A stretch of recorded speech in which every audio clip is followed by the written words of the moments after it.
you're now exposed to these different worlds. You're involved in neuroscience, you're looking at treatment, and you're also encountering people in recovery and hearing their experiences. What effect did that have on you? Did you assimilate that all together? Did you choose one over the other? I mean, I know a bit about you, so I know that at some point you leave neuroscience and you go off in a different direction. But why did you become disillusioned with that? Was it because of that kind of reductionist approach, that purely scientific, synaptic sort of approach? Did you become disillusioned, and why? Yeah, no, there were several reasons.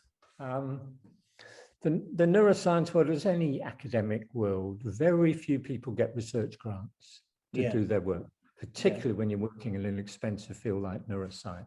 So it's very competitive. And I was very fortunate in doing extremely well in terms of research Sounds like grants. you didn't do too bad. You were the Nobel laureate and all the rest of it. No. My boss in Sweden was the Nobel laureate. Yeah. But you working I had won an award, a Science Research Council personal award, the only one in biological sciences to win.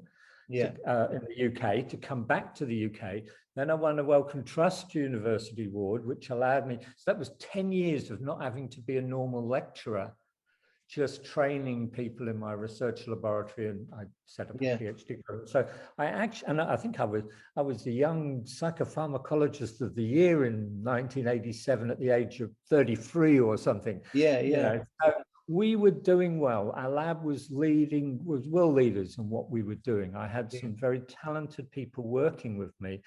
But the rate at which one could work, the experiments you were doing, took a long time. So advances were slow.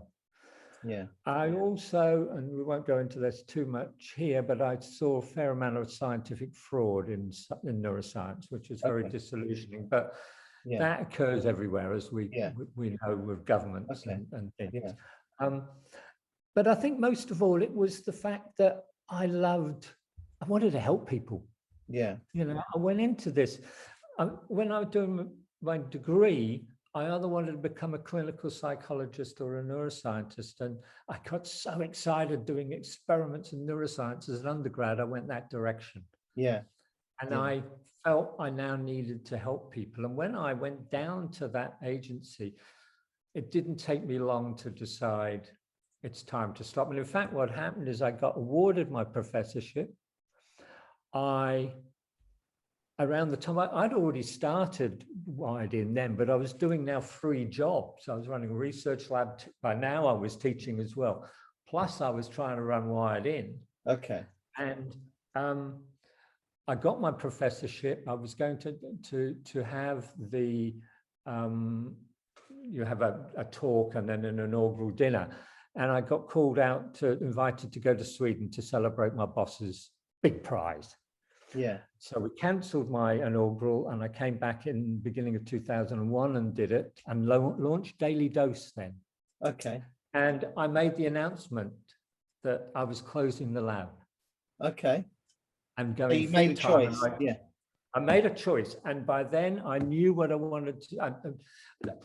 I knew what I would like to do, but I still was formulating what Wired In would be about.